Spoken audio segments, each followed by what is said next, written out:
Hello friends, welcome to our channel. சிறடி காசி serial promo இன்றைக்கி என்ன நடந்துச்சுன்னு பார்ப்போம். ரொம்ப இன்ட்ரெஸ்டிங்காக இருக்குது. ஒரு வழியாக முத்து வீட்டில் வந்து எல்லாருமே மாலை கட்டி முடிச்சுட்டே இருக்காங்க. எல்லாருமே ஃப்ளாட் ஆகிட்டாங்க. மாலை கட்டி கட்டி ரொம்ப டயர்டாகி போச்சு. ஆனால் மீனா மட்டும் தொடர்ச்சியாக மாலை கட்டிக்கிட்டே இருக்காங்க. முத்து பக்கத்தில் இருந்தவர் அவரும் அசந்து படுத்து தூங்கிட்டார். ஆனாலும் மீனா தொடர்ச்சி அதை கட்டிக்கிட்டே தன்னுடைய வெற்றியை எப்படியாவது அந்த இலக்கை வந்து அடைஞ்சே தேரணும்னு சொல்லி மாலை திறந்து கட்டிக்கிட்டே இருக்காங்க. முத்து தச்சேமே எழுந்திரிச்சு பார்க்குறாரு. மீனா ஒரு ஆள் மட்டும் தான் கட்டிகிட்டு இருக்காங்க. ஸோ இவளோட டயர்னஸை போக்கணும், இவளுக்கு எப்படியாவது நம்ம என்கரேஜ் பண்ணணும் அப்படிங்கிறதுக்காக அடுப்படிக்கு போகிறாங்க. போய் அவங்களுக்கு ஒரு நல்லா காஃபி போட்டு கொண்டு வந்து கொடுக்குறாங்க.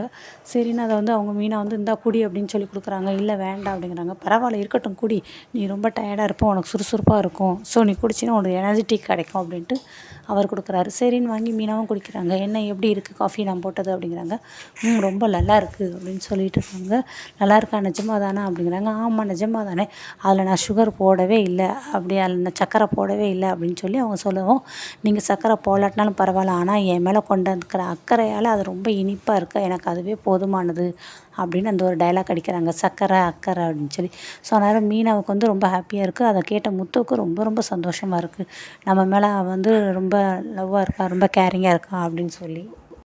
அடுத்து சக்ஸஸ்ஃபுல்லாக எல்லா மாலையுமே கட்டி முடிச்சிடுறாங்க. 500மே ரெடி ஆகிடுச்சு. மறுநாள் மார்னிங் காலையில் பார்க்குறாங்க. அடுத்து வந்து அரசியல் தலைவர் வந்து பக்கத்தில் இருக்கிற அந்த அவரோட ஃப்ரெண்டுகிட்ட கேட்குறாரு, முத்துவோட ஃப்ரெண்டுகிட்ட, என்னடா எல்லாத்துக்கும் ரெடி பண்ணிட்டீங்களா, எல்லாம் முடிஞ்சிடுச்சா அப்படிங்கிறாங்க. அந்த தலைவர் எல்லாம் முடிஞ்சிடும், எல்லாம் ரெடி பண்ணிக்கிட்டே இருக்கோம் அப்படிங்கிறாங்க.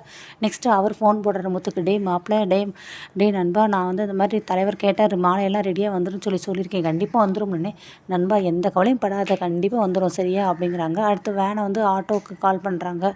வேன் ஒரு குட்டியான வேன் வந்து வருது. வந்த உடனே வந்து அந்த டிரைவர் வந்து ஃபோன் பேசிகிட்டே இருக்கார் அவங்களுடைய ஆள்கிட்டக்க. எப்போ பார்த்தாலும் ஃபோன் பேசிகிட்டே இருக்கேடா, கூட மாட சேர்ந்து எங்களுக்கு அந்த டிரைவரை எடுத்து உள்ளே வைக்கலாம்ல அப்படிங்கிறாங்க. இந்த வந்துட்டேனே அப்படிங்கிறாரு. ஆனால் போன பாடம் இல்லை, ஃபோன் தொடர்ச்சியாக பேசிக்கிட்டே இருக்கார். நெக்ஸ்ட்டு முத்து மீனா இவங்க எல்லாருமே வீட்டிலேருந்து ஏற்றி ஃபுல்லாமே ஏற்றிடுறாங்க. எல்லாமே அந்த டெம்போக்குள்ளே ஃபுல்லாக போட்டு அடைச்சி வச்சிட்றாங்க. அதுக்கடுத்து அவருமே டிரைவர் எந்த இதுவும் ஹெல்ப் பண்ணலை. பட் அவர் டிரைவரை சொல்கிறாங்க, டே நீ ஃபோன் பேசி போட்டதெல்லாம் போதுண்டா, வாட எல்லா மாலை ஏற்றி வச்சிட்டோம், நீ கிளம்பு போ, மாலையை கரெக்டான டயத்துக்கு போய் நீ கல்யாண மண்டபத்தில் கூடு அப்படின்ட்டு முத்து இங்கே சொல்கிறாரு. சரி நான் இந்த கிளம்பிட்டேன் நான்.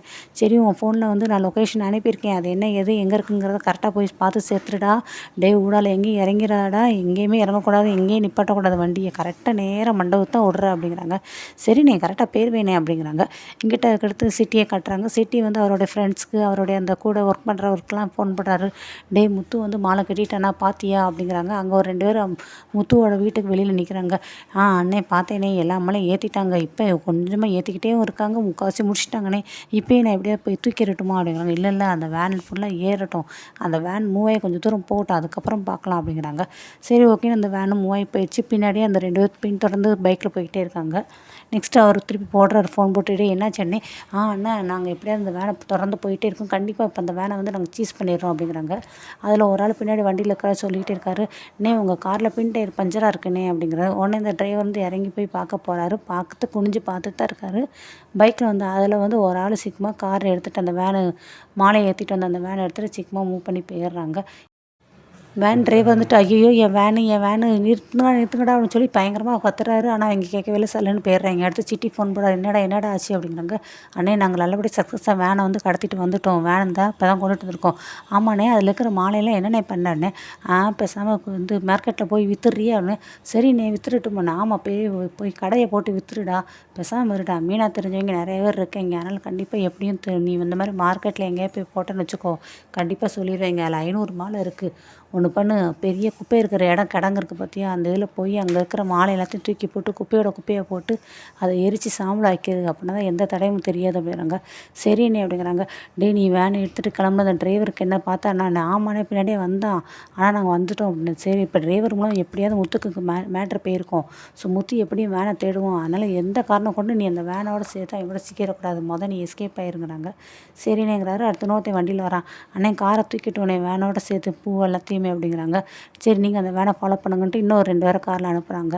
அந்த மீனா எனக்கு அரைஞ்சால முத்துக்கு கண்டிப்பாக ஒரு நல்ல தண்டனை கிடைக்கும். அந்த அரசியல்வாதியை அவனை வந்து உண்டுலன்னு ஆக்கிடுவான்டா. அவன் என்னென்ன பண்ணட்டும், நம்ம அதை பார்க்கலான்ட்டு இங்கே வந்து சிட்டி ரொம்ப ஹாப்பியாக இருக்கார். இங்கே முத்து வந்து கிளம்பிட்டார், குளிச்சு கிளம்பியிருக்காங்க. வா நம்ம சீக்கிரம் கிளம்பி போகலாம் அப்படின்ட்டு அவர் கிளம்பிக்கும் போது மாறி மாறி ஃபோன் வருது. சரி இவர் ஃபோன் போடுறாரு. டே என் நண்பா என்னடாச்சு, மாலையை அனுப்பிட்டுமேம்மா, தலைவர் என்ன சொன்னார், மாலையை பார்த்துட்டுனே. நண்பா இன்னும் மாலை வரலடா மண்டபத்துக்கு. நீ என்னடா சொல்கிற அப்படின்னு கேட்குறாங்க. ஆமாடா இன்னும் மாலை வரலடா அப்படிங்கிறாங்க. அப்படியா, சரி இந்த விசாரிக்கிறேன். டே நண்பா மாலையை வந்து அனுப்பிடுடா, இல்லை தலைவர் உண்டுலன்னு ஆக்கிடுவார், உன்னையும் சரி என்னையும் சரி அப்படிங்கிறாங்க. இந்த கண்டிப்பாக நான் அனுப்பிடுறேன்ட்டு இவங்க திருப்பி திருப்பி மாறி மாறி ஃபோன் போடுறாங்க அந்த வேன் டிரைவருக்கு. என்ன இவன் 10 தடவைக்கு மேலே ஃபோன் போட்டிருக்கான்னு. ஐயோ அப்போ ஒரு வேளை லொக்கேஷன் எதுவும் தெரியல, மண்டபம் தெரிலன்னு சொல்லி கேட்குறக்காக ஃபோன் போட்டிருப்பாரோ, நீங்கள் வந்து என்னென்னு ஃபோன் போட்டு கேளுங்க அப்படின்ட்டு மீனா சொல்கிறாங்க. சரின்னு ஃபோன் போட்டால், டே என்னடா மாலையை கொண்டு வந்து எங்கடா சேர்த்துருக்க, அங்கே மண்டபத்துலேருந்து மாறி மாறி ஃபோன் போட்டுட்ருக்காங்கண்ணே. அண்ணே இந்த மாதிரி மாலையை கொண்டு வந்து 2 பேரும் பஞ்சர் நான் இங்கே இறங்கி பார்த்தேன், அவங்க வண்டியோட சேர்த்து என் மாலையோடு சேர்த்து என் வண்டியும் சேர்த்துட்டு போயிட்டாங்கண்ணே. டே உன்னை தான் காரை விட்டு இறங்காத நான் சொன்னேன்லண்ணே. ஐயோ என் வண்டி இப்போ போச்சேன்னு. ஆமாம் அந்த வண்டி ரொம்ப முக்கியம் வேண்டாம் உனக்கு, இப்போ அந்த மாலை தாண்டா முக்கியம். அந்த மாலை இல்லாட்டினா அந்த அரசியல்வாதி என்னை உண்டுல ஆக்கிடுவாரே. இந்த வாரம் நீ எந்த ஏரியாவில் இருக்கன்ட்டு சீக்கிரமாக அவர் கிளம்புறாரு. மீனா வந்துட்டு இருங்க நானும் வர்றேன், நீ எதுக்கு, நானே அதை எங்கே போய் தேடப்போகிறேன் என்ன செய்ய போகிறேன்னு எனக்கே தெரியல, இதில் நீ எதுக்கு அப்படின்னு. அதை தான் நானும் சொல்கிறேன், நீங்கள் தனியாக போய் எதுவும் பண்ண வேண்டாம், நானும் உங்கள் கூட வரேன். சரிவா சீக்கிரம் கிளம்பு அப்படிங்கிறாங்க. சரி மீனாவும் கிளம்பிடுறாங்க. ஆட்டோவை எடுத்துடுறாரு. ஆட்டோவை ஃபாலோ பண்ணி போயிட்டே இருக்காங்க. ஆனால் திருப்பி அரசியல்வாதிகிட்ட வந்து ஃபோன் வருது. என்ன இந்த மாலை வந்து நிஜமாகவே நாங்கள் வண்டியில் ஏற்றி விட்டோம், அந்த வண்டியோடு சேர்த்து யாரோ தூக்கிட்டு போயிட்டாங்களாம், அதனால் அந்த மாலை என்னங்க எங்கே இருக்குது என்ன தெரியலன்ட்டு முத்து பேசி சமாளிக்கிறாரு. அதெல்லாம் எனக்கு தெரியாது, நீ மட்டும் மாலையோட வரலன்னு வச்சுக்கோ, உன் வீட்டுக்கு 2 மாலை அனுப்புவேன், நான் ரெடி பண்ணுவேன், ஒன்று உன் ஃப்ரெண்டுக்கு இன்னொன்று உனக்கு, அந்த மாலையை தேடியே நான் வருவேன், உன்னை சமாதி ஆக்கிடுவேன் அப்படின்னு சொல்லி அவர் பயங்கரமாக கோவப்படுறாரு. இந்த எதிர்கட்சிக்கிட்டே நீ எவ்வளோட ரூபா வாங்கின, இந்த மாதிரி என்னை வந்து அவமானப்படுத்துறதுக்காக, என்ன செய்வேன்னு தெரியாது உனக்குன்னு, 1/2 மணி நேரம் தான், அந்த 1/2 மணி நேரத்தில் எனக்கு எல்லாத்தையும் கொண்டு வந்து சேர்த்துருக்கு அப்படின்னு சொல்லி அரசியல் கோவம் பண்ணுறாரு. இங்கே முத்து மீனா 2 பேரும் ஆட்டோவில் ஏறி அந்த வேன் எங்கே இருக்குன்னு சொல்லி தேடிக்கிட்டே போயிட்டுருக்காங்க.